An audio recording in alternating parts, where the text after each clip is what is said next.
तो काम बढ़ाते हो।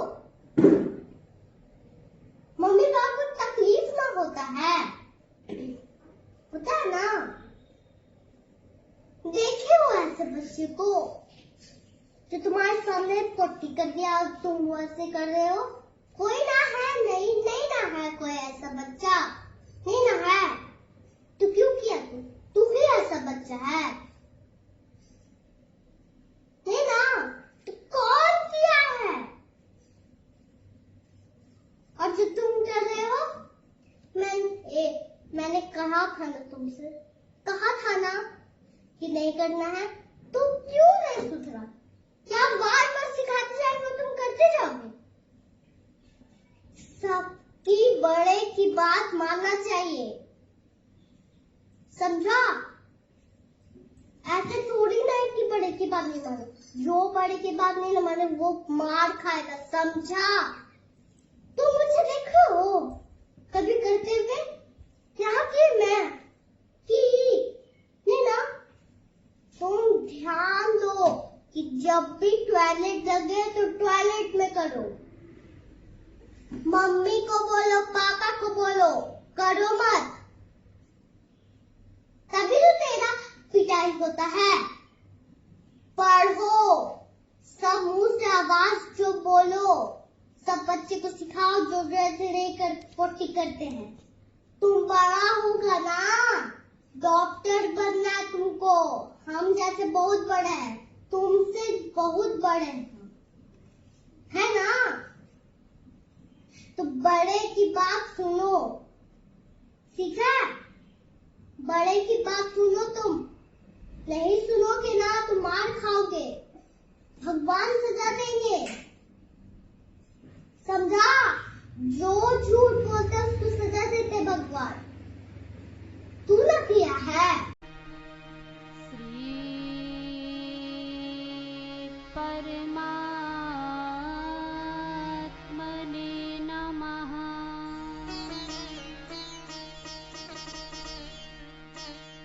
श्री गुरुर्चरण कमलेभ्यो नमः।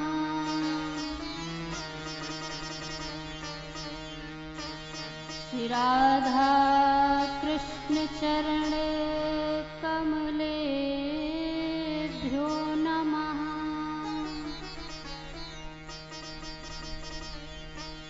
हरि ओम।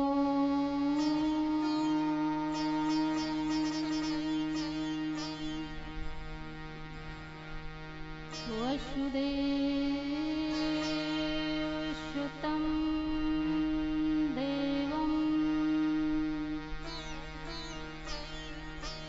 कंस चाणूरमर्दनम्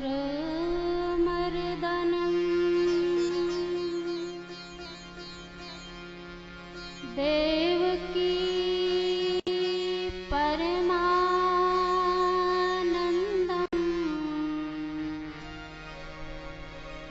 कृष्णं वन्दे जगद्गुरुम्।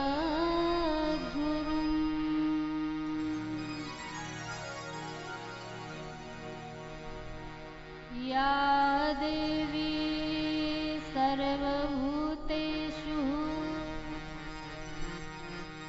वाणीरूपेण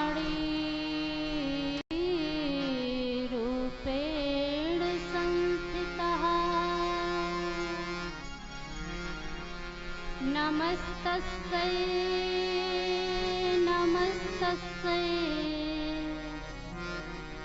नमस्तस्यै नमो नमः।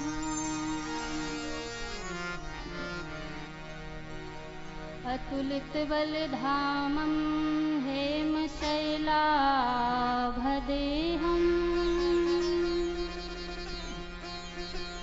दनुजवने कृशानं ज्ञानिनामाग्रगण्यम् सकलगुणनिधानं वानराणामधीशम्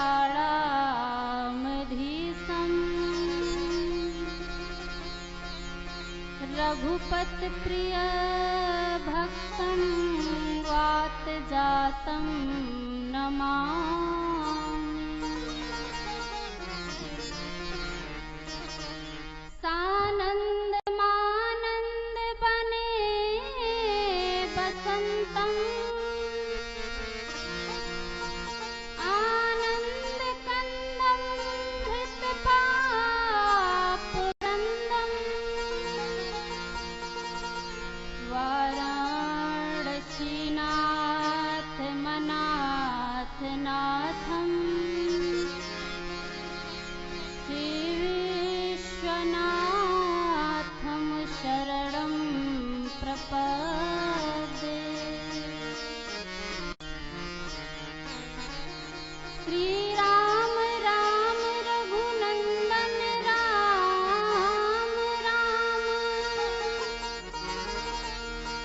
श्री राम राम भरताग्रज राम राम, श्री राम राम रणकर कस राम राम, श्री राम राम शरणं भव राम राम। सीतानाथ समारंभां श्रीरामानन्दारमध्यमाम्,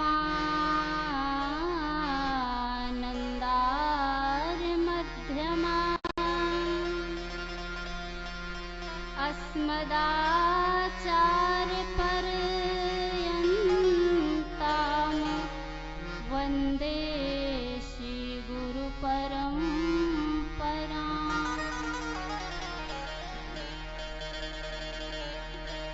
हे पार्थ के सारथी, तुमको मेरा प्रणाम। एक बार बस प्रेम से बोलो श्री राधे श्याम। राधे मेरी मात है, पिता मोर घनश्याम, इन दोनों के चरण में मेरा कोटि कोटि प्रणाम। राधे मेरी स्वामिनी, मैं राधे को दास, जन्म जन्म मोहि दीजिए श्री वृंदावन में वास। अपने अपने घरन की सबका हूँ सो पीर, तुम ही पीर सब घरन की। सुधन्य धन्य रघुबीर, बोले वृंदावन बिहारी लाल की जय, श्री राधा रानी सरकार की जय, श्री भागवत भगवान की जय, सत्य सनातन धर्म की जय, यज्ञ पुरुष भगवान की की जय।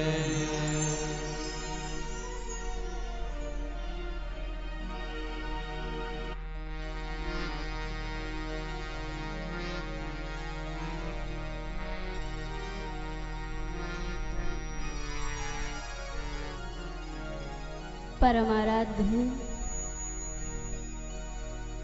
परम मंगलमय, परात्पर, अखिलेश्वर, सर्वेश्वर, जगत नियंता जगदाधार, कण कण में व्याप्त परम पिता परमात्मा प्रभु श्री राधे गोविंद के पावन चरणों में साष्टांग दंडवत प्रणाम।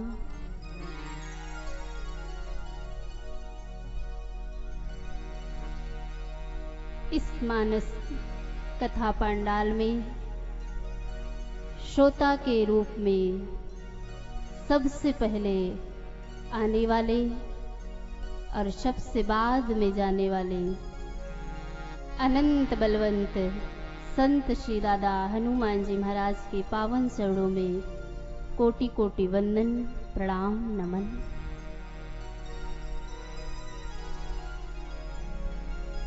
वह जिनके पावन मुखार विंद से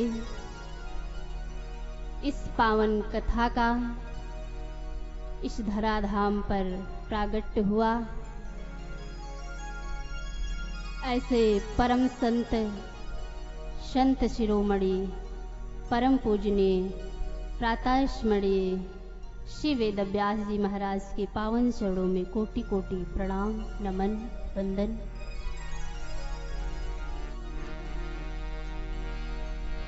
एवं इस कथा के आयोजक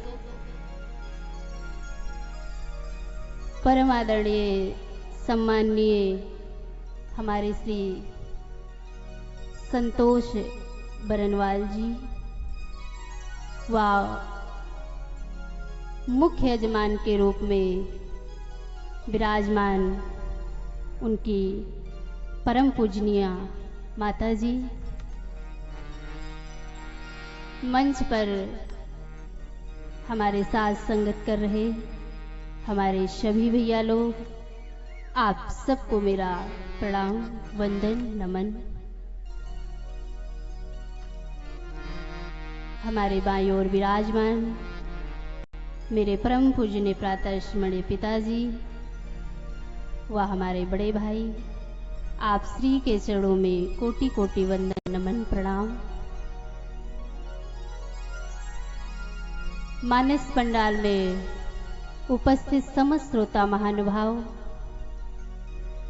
मंगलमयी माताएं, दुर्गा स्वरूप में विराजमान नन्ही मुन्नी व श्रेष्ठ बहनें व भारत भूमि में खिले अखिले नौनिहाल होनहार नन्हे मुन्ने भैया, आप सभी के हृदय में विराजमान भगवान को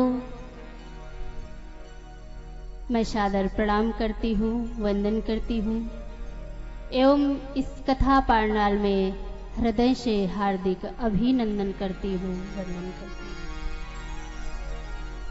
वह इस विज्ञान के माध्यम से जहाँ तक मेरी आवाज जा रही हो, आप समस्त ग्रामवासियों को, समस्त क्षेत्रवासियों को, समस्त नगर निवासियों को मेरा इस सनातन धर्म के मंच से, इस व्यास मंच से सत सत वंदन एवं कोटि शाह प्रणाम है, सादर जय श्री राधे, जय श्री राम।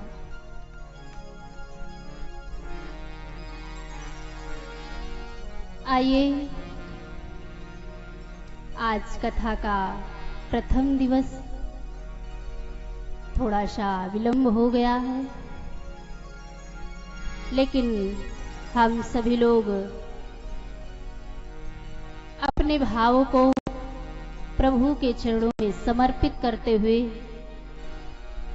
श्री राधे गोविंद के चरणों में निवेदन करेंगे। सभी लोग बड़े भाव से, बड़ी श्रद्धा के साथ हरि नाम संकीर्तन करते हुए इस भागवत महापुराण के पावन गंगा में हम सब लोग प्रवेश करेंगे, इस रस का रसास्वादन करेंगे। उससे पहले अपने मन और वाणी को पवित्र करने के लिए बड़े भाव से, बड़ी श्रद्धा के साथ हरि नाम संकीर्तन करेंगे। प्रभु से, श्री राधा रानी से निवेदन करेंगे कि आपकी कृपा हो जाएगी तो ये रस, ये अवसर जो आज हमारे जीवन में उपस्थित हुआ है, इस अवसर का सदुपयोग हो जाएगा। क्योंकि महाराज अक्सर हमारे जीवन में जब कोई सुंदर समय आता है तो हम उसका सदुपयोग नहीं कर पाते। तो इस अवसर का, ये जो 7 दिवस का अवसर, कथा का पावन सानिध्य मिला है, हमारे जीवन में इसका प्रवेश हो जाए, इसका सदुपयोग हो जाए, इसके लिए हम सभी लोग युगल सरकार से श्री राधा रानी के चरणों में, श्री गोविंद के चरणों में निवेदन करेंगे, उनसे प्रार्थना करेंगे हरि नाम संकीर्तन के माध्यम से। तो सभी गाएंगे, सभी बोलेंगे बड़े भाव से, ताली की सेवा के साथ सभी बोलेंगे।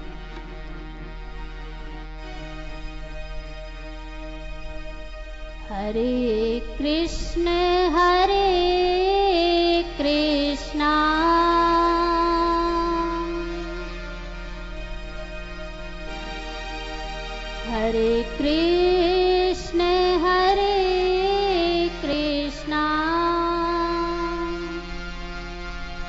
कृष्णा कृष्णा हरे हरे,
सरकार की जय हो।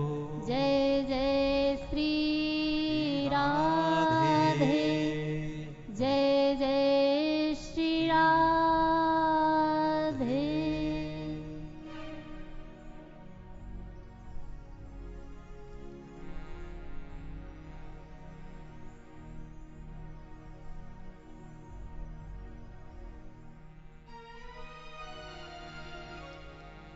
बड़े सौभाग्य की बात,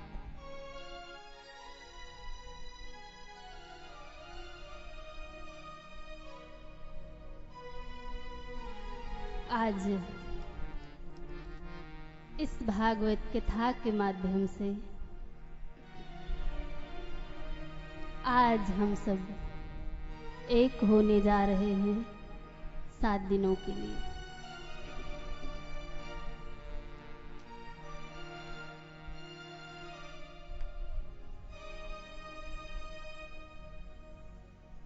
महाराज संतों ने लिखा है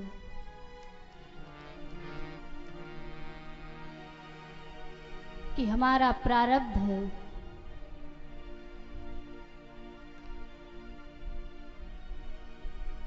जब सत्कर्मों से सत्कर्मों का प्रकाश जब हमारे प्रारब्ध को उज्जवल करता है तो हमारे जीवन में कथा का अवसर प्राप्त होता है।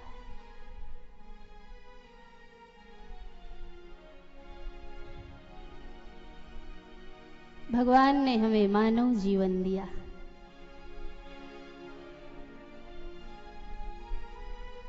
महाराज एक बात आप हमेशा याद रखना, मानव जीवन कोई छोटी मोटी बात नहीं है।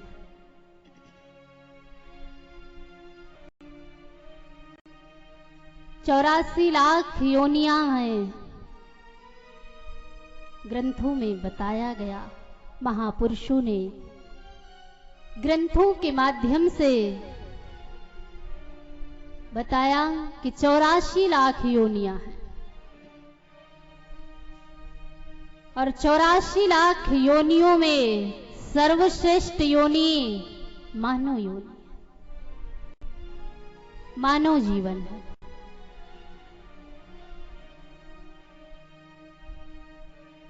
महाराज मानव जीवन को आप साधारण मत समझना, ये केवल खाने पीने और सोने के लिए नहीं मिला है।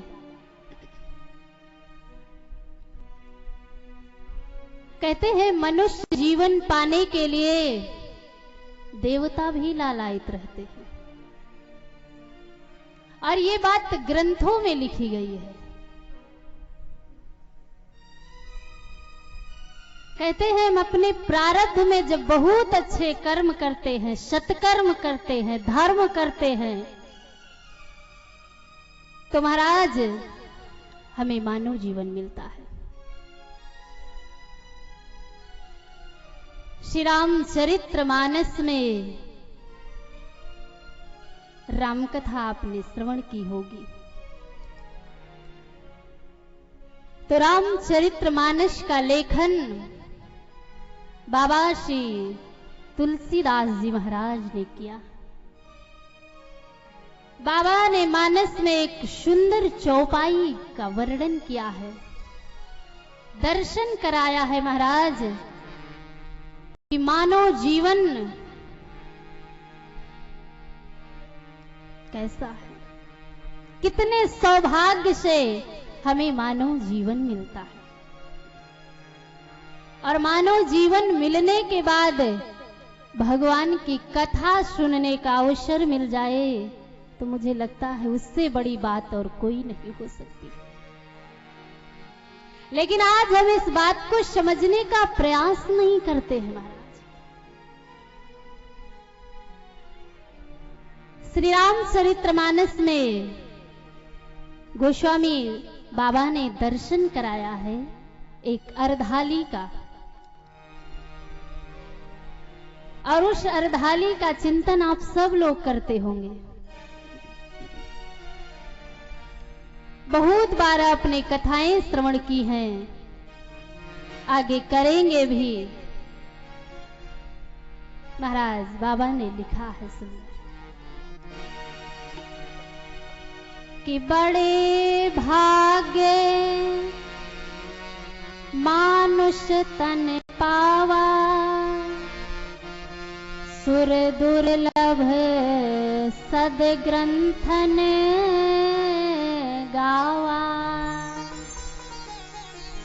महाराज मानव जीवन कोई छोटी मोटी बात नहीं है जिसको हम लोग लेकर बैठे हैं। ये बहुत बड़ी बात है कि हमें मानव जीवन मिला। देवता भी भगवान से प्रार्थना करते हैं कि हरि आपकी कृपा हो जाए, आप अपना आशीर्वाद दे दीजिए तो हम लोगों को भी मानव जीवन मिल जाए, ताकि आपका भजन कर सकूं, आपकी कथा श्रवण कर सकूं। बड़े भाग्य मानुष तन पावा, सुर दुर्लभ, देवताओं को भी दुर्लभ है, सद ग्रंथन गावा, ग्रंथ गा रहे हैं महाराज कि मानव जीवन मिलना कोई आसान नहीं है। और आज हमें प्रभु ने इतना सुंदर जीवन दिया और इस जीवन में इस सुंदर अवसर का आगमन हुआ है, कथा श्रवण का आगमन हुआ है, कथा सुनने का अवसर प्राप्त हुआ है, तो मुझे लगता है इसका सदुपयोग होना चाहिए। श्री वेदव्यास जी महाराज भागवत कथा प्रारंभ कर रहे हैं। महात्म की चर्चा प्रारंभ कर रहे हैं और बड़ा सुंदर वर्णन कर रहे हैं। परीक्षित महाराज श्री सुखदेव जी के सम्मुख विराजमान। श्री परीक्षित महाराज से श्री सुखदेव जी महाराज निवेदन कर रहे हैं कि जीवन में जब बहुत बड़ा भाग्य उदित होता है परीक्षित, तो जीवन को कथा सुनने का अवसर प्राप्त होता है, भक्ति करने का अवसर मिलता है, भक्ति का दर्शन करने का अवसर मिलता है। श्री वेदव्यास जी महाराज वर्णन करते कि भाग्योदयन बहुजन्म समर्जितेन सत्संगम च लभते पुरुषो यदावे, अज्ञान हेतु कृत मोह मदांधकार नासम, विधाय ही तदोदयते विवेकः। वही बात जो मैंने अभी आपको बताई कि महाराज कथा श्रवण करना कोई आसान बात नहीं है।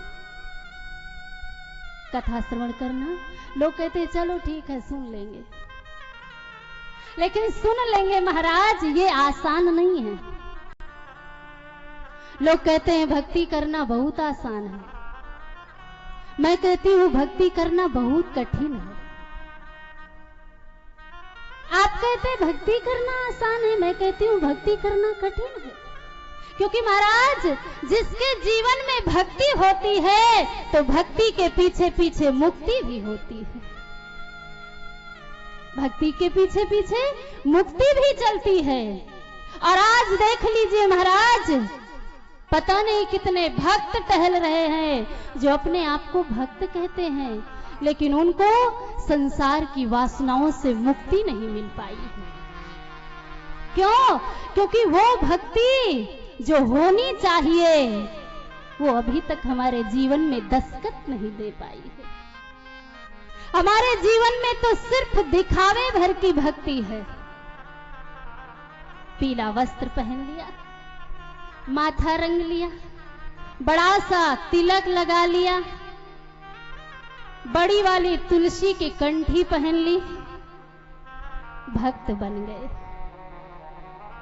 तो आप विचार करना, क्या ऐसी स्थिति में केवल दिखावे भर की भक्ति से क्या जीवन में मुक्ति का प्रवेश हो सकता है? महाराज, भक्ति करना आसान नहीं है, बहुत कठिन है। भक्ति का मार्ग इतना आसान नहीं है जितना हम और आप सोचते हैं। आज हम सदग्रंथ पढ़ना भूल गए। अब हम अपने साथ सदग्रंथों को नहीं रखना चाहते, इसलिए सदग्रंथ की महिमा क्या है, उसके संकेत क्या है, ये हम समझ नहीं पाते। यही बात जो श्री वेद व्यास जी महाराज वर्णन कर रहे हैं महापुराण में, यही बात गोस्वामी बाबा ने अपनी ग्रंथावली में दर्शन कराया। यही बात बाबा तुलसीदास जी अपनी ग्रंथावली में दर्शन करा रहे हैं कि भक्ति का मार्ग कठिन कितना है।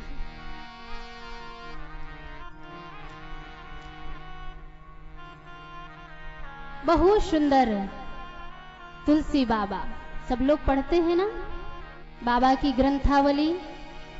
सबके घर में ग्रंथावली है ना? किसके किसके घर में है? रामचरितमानस, आप श्री,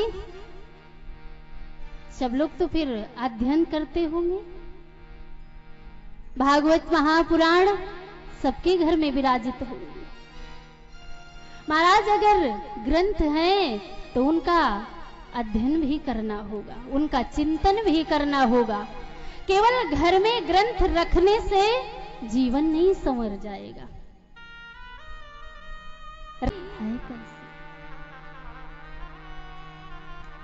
आवत यही सर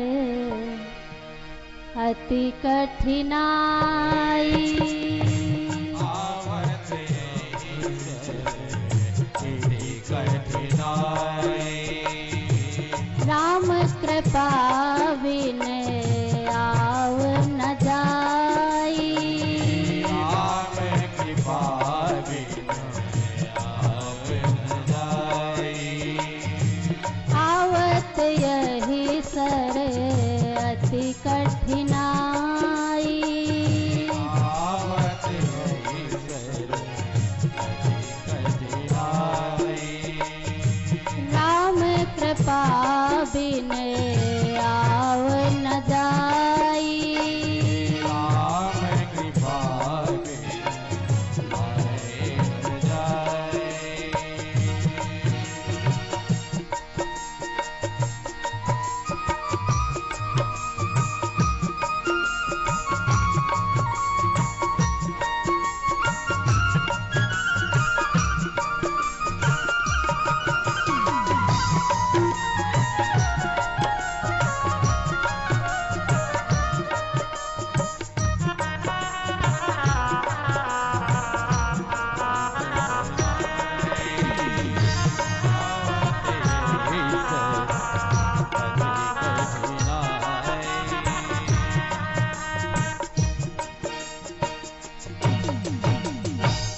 आवत यही सर, सर माने रास्ता, अति कठिनाई। आप सोच रहे हैं बहुत सरल है, लेकिन तुलसी बाबा दर्शन करा रहे क्या कि आवत यही सर अति कठिनाई, राम कृपा बिन आव न जाए। महाराज, जितना कठिन मार्ग है भक्ति का कि जब तक राम जी की कृपा नहीं होगी, जब तक हरि की कृपा नहीं होगी, तब तक हम पंडाल में उपस्थित नहीं हो पाएंगे,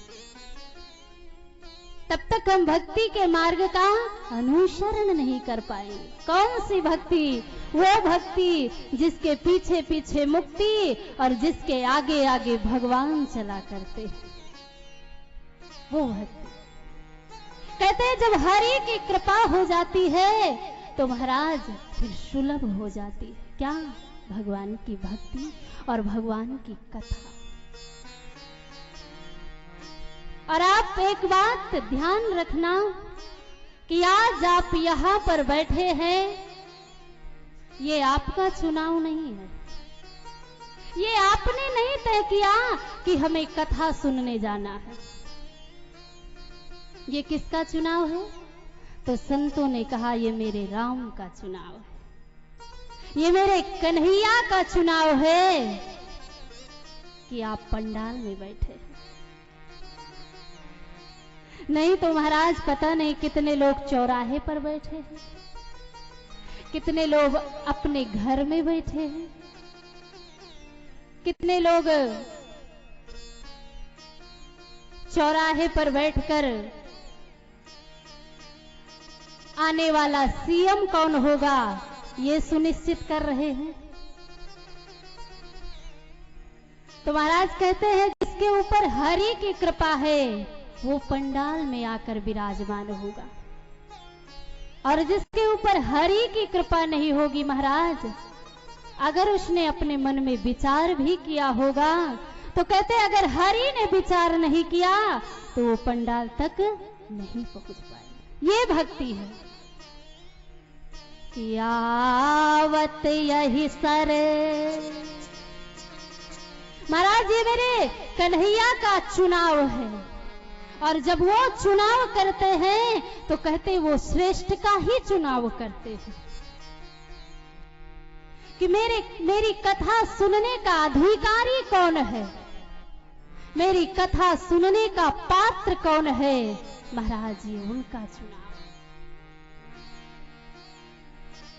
और कहते हरि की कृपा मिल जाती है, सत्कर्मों का आशीर्वाद मिल जाता है, तो कहते हैं कथा सुलभ हो जाती है। और आज हमारे और आपके जीवन में इस सुंदर अवसर का आगमन हुआ है, तो हमें इस अवसर को गंवाना नहीं है, इसका सदुपयोग करना है, इसको जीवन में धारण करना है, इसका चिंतन करना है, इसका मनन करना है। तब देखना कल्याण का मार्ग प्रशस्त होगा, मुक्ति का मार्ग प्रशस्त होगा। इसलिए अपने भाव को लेकर आइए और भागवत की गंगा में स्नान कीजिए। लोग कहते हैं परीक्षित को मुक्ति मिली, तो इस संसार में करोड़ों लोग कथाएं सुन रहे हैं, उनको क्यों नहीं मिली? तो संतों ने कहा जिस दिन परीक्षित जैसा भाव प्रकट हो जाएगा, उस दिन परीक्षित जैसी मुक्ति भी तय हो जाएगी। वो मुश्किल नहीं। इसलिए महाराज भाव को लेकर आना है और इस भागवत गंगा में हमें गोते लगाना है, जहां से हमारा मन निर्मल होगा, जहां से हमारा जीवन पावन होगा। और मन निर्मल करने का महाराज मुझे लगता है इससे सुंदर अवसर कोई और नहीं हो सकता। संसार में महाराज मन की निर्मलता खत्म हो जाती है। जब संसारियों के पास हम बैठते हैं तो कहते हैं मन की निर्मलता धीरे धीरे समाप्त होने लगती है। तो कहते हैं मन को निर्मल फिर कैसे किया जाए? तो कहते हैं कथा की शरण में आ जाओ, कथा की गंगा में स्नान करो, वहां से मन निर्मल हो जाएगा, वहां से मन को निर्मलता मिल जाएगी। आज श्री वेदव्यास जी प्रारंभ कर रहे हैं महात्म की चर्चा और भगवान के स्वरूप को प्रणाम कर रहे हैं। श्री सुखदेव जी महाराज राजा परीक्षित से निवेदन कर रहे हैं। महात्म की चर्चा प्रथम श्लोक भगवान के स्वरूप को प्रणाम किया कि सच्चिदानंद रूपाय विश्वोत्पत्त्यादि हेतवे तापत्रय विनाशाय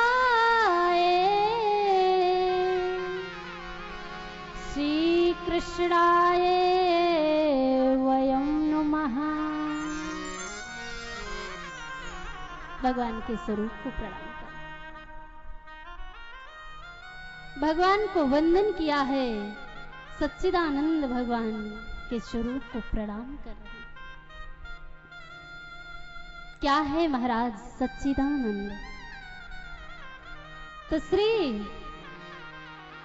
वेदव्यास जी वर्णन कर रहे हैं कि सत्य क्या है। तो कहते हैं सत्य परमात्मा का स्वरूप है। सत्य अविनाशी को कहा गया है, जिसका कभी विनाश नहीं हो। जो पहले सत्य था, मध्य में सत्य है और अंत में सत्य बचेगा। परमात्मा अविनाशी है, वो सत्य है, वो पहले भी था, मध्य में भी है और अंत में वही बचता है। ऐसे सत्य स्वरूप परमात्मा को हम प्रणाम करते हैं, वंदन करते हैं, नमन करते हैं। और दूसरी बात आई चित्त। सत्य चित्त आनंद परमात्मा का स्वरूप है। सत्य परमात्मा का स्वरूप है। महाराज हम मंदिर दर्शन करने रोज जाते हैं, रोज भगवान की पूजा करते हैं, लेकिन वो पूजा हमारे जीवन को सार्थकता कब प्रदान करेगी? जब हम अपने जीवन में सत्य को धारण कर लेंगे। जब हमारे जीवन में सत्य का प्रवेश हो जाएगा तो कहते हैं फिर भगवान का दर्शन करना सार्थक हो जाएगा।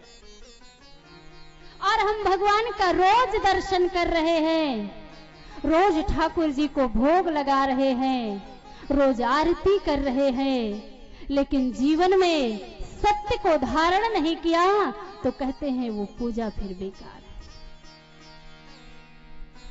क्योंकि महाराज सत्य परमात्मा का स्वरूप है और ऐसे सत्य स्वरूप परमात्मा को श्री वेदव्यास जी प्रणाम कर रहे हैं। और चित्त की बात आई तो कहते हैं चित्त भी परमात्मा का स्वरूप है। चित्त माने प्रकाश, चित्त माने प्रकाश। महाराज हम लोगों को अंधकार में प्रकाश की जरूरत पड़ती है। अगर अंधकार हो गया तो बिना प्रकाश को हम लिए आगे बढ़ नहीं सकते। सूर्य में भी प्रकाश होता है। तो कहते हैं सूर्य को भी जिसके द्वारा प्रकाश मिलता है वो है प्रभु, वो है परमात्मा, वो है सच्चिदानंद। तो कहते हैं जिसके द्वारा सूर्य को प्रकाश मिलता है, जो स्वयं प्रकाश स्वरूप है, ऐसे प्रकाश स्वरूप परमात्मा को हम प्रणाम करते हैं, वंदन करते हैं, नमन करते हैं। और तीसरी बात आई है आनंद की। आनंद क्या है? आनंद भी महाराज कोई छोटा मोटा शब्द नहीं है। आनंद क्या है? तो कहते हैं आनंद परमात्मा का स्वरूप है। आनंद परमात्मा का स्वरूप है। महाराज आपको अपनी ग्रंथावली उठाइए, कोई भी पुराण उठा लीजिए, भागवत, गीता, हिंदी का शब्दकोश ले लीजिए, आपको हर शब्द का विलोम मिलेगा, लेकिन आनंद का विलोम कहीं नहीं मिलेगा। कभी मिला है आपको? हर शब्द का विलोम मिलेगा। रात का उल्टा क्या होता है? दिन। रात का उल्टा दिन, सुबह का शाम। हर शब्द का विलोम मिलेगा, लेकिन आनंद का विलोम कभी नहीं मिलेगा। क्यों? क्यों कहते हैं कि आनंद स्वयं परमात्मा का स्वरूप है। और जिसके जीवन में आनंद का प्रवेश हो जाता है तो कहते हैं उसके जीवन को मुक्ति मिल जाती है। अब आनंद परमात्मा का स्वरूप कैसे है? तो कहते हैं जिस समय राजा दशरथ के यहाँ राम जी का प्रागट्य हुआ तो महाराज अयोध्या वासियों ने क्या गाया? क्या गाया? अवध घर आनंद भयो, जय हो राजा राम की। किसी ने ये नहीं कहा कि अवध घर राम भयो, अवध घर आनंद भयो, जय हो राजा राम की। और केवल अवध में ही नहीं, कहते हैं जब गोकुल में कन्हैया का प्रागट्य हुआ, मेरे गोविंद का आगमन हुआ, तो वहां पर भी ब्रजवासियों ने क्या गाया? नंद घर आनंद भयो, जय कन्हैया लाल। तो महाराज कहते हैं आनंद भी परमात्मा का स्वरूप है। और यही बात श्री तुलसी बाबा ने अपने मानस में वर्णन किया है, ग्रंथावली में दर्शन कराया है। कब? जब नामकरण संस्कार की वेला आई तो कहते हैं गुरु वशिष्ठ जी विराजमान है, राम जी को गोद में लिए हैं और कौशल्या जी भी विराजित है, महाराज दशरथ। तो कहते हैं भगवान के का नामकरण संस्कार प्रारंभ हुआ है। तो वशिष्ठ देव जी प्रभु का नामकरण संस्कार कर रहे हैं और उनकी महिमा बता रहे हैं। बहुत सुंदर दर्शन कराया। जो आनंद सिंधु सुख राशि, जो आनंद सिंधु सुख राशि, जो आनंद सिंधु सुख राशि, जो आनंद सिंधु सुख राशि, स्वीकरते त्रैलोक सुपासी,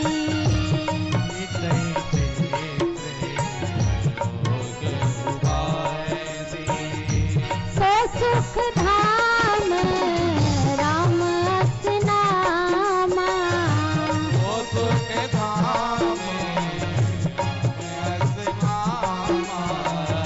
सो सुख धाम राम असनामा, ओ सुख धाम राम असनामा, अखिल लोक दायक विश्रामा,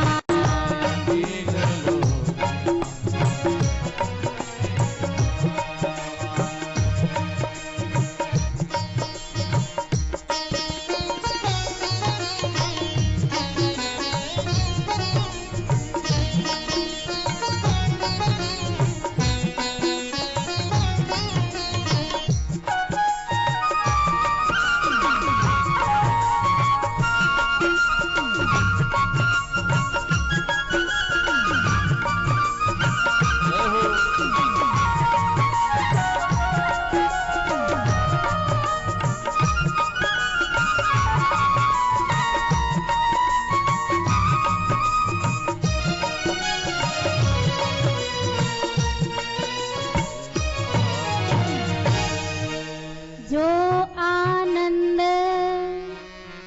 सिंधु सुख राशि, स्वीकरते त्रैलोक सुपासी। तो कहते हैं उस आनंद के सिंधु का नामकरण किया है। तो कहते हैं वो आनंद का सिंधु है कौन? तो श्री गुरु वशिष्ठ ने कहा सो सुख धाम राम असनामा, अखिल लोक दायक विश्रामा। वो आनंद कहते हैं राम है तो कहते हैं ऐसे आनंद स्वरूप परमात्मा को हम प्रणाम करते हैं। कौन से परमात्मा? तो श्री वेदव्यास जी महाराज वर्णन करते हैं कि जो विश्व को बनाते हैं, उसका पालन करते हैं, उसका लय कर देते हैं, जिनकी कृपा विलासिता से सारा संसार चलता है, ऐसे तापत्रय विनाशाय, जो तीनों प्रकार के तापों को नष्ट करने की सामर्थ्य जिनमें है। किसमें है? तो कहते हैं प्रभु में है, ब्रह्म में है, कृष्ण में है, राम में है। कौन से ताप? दैहिक, दैविक, भौतिक तापा। कहते हैं जिसके जीवन में आनंद का प्रवेश हो जाता है। अब आनंद का मतलब क्या है? यानी राम का प्रवेश हो जाता है। तो कहते हैं उसके जीवन से तीनों तापों का विनाश हो जाता है। दैहिक, दैविक, भौतिक तापा,